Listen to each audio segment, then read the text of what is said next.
Eén voor één drippen ze binnen. De helden van 63. De man die de zwiere elementen trotseerden en de finish op de grutte wielen helden.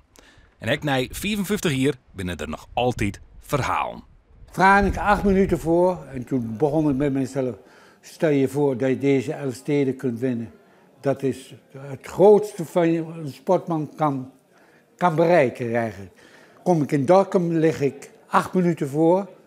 Even een poosje op de controlehokje gezeten. Maar ik ben niet meer met mijn gedachten 100%. En hoe kwam dat? Dat ik helemaal in een soort trance was met de wedstrijd. Achter u hangt een grote leren jas.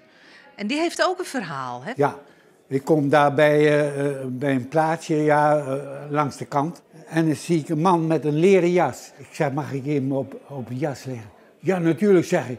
En hij trekt hem uit en legt hem in de sneeuw. En ik ga op mijn rug en even de benen even van het ijs af. Wat was voor u het zwaarste moment tijdens die tocht?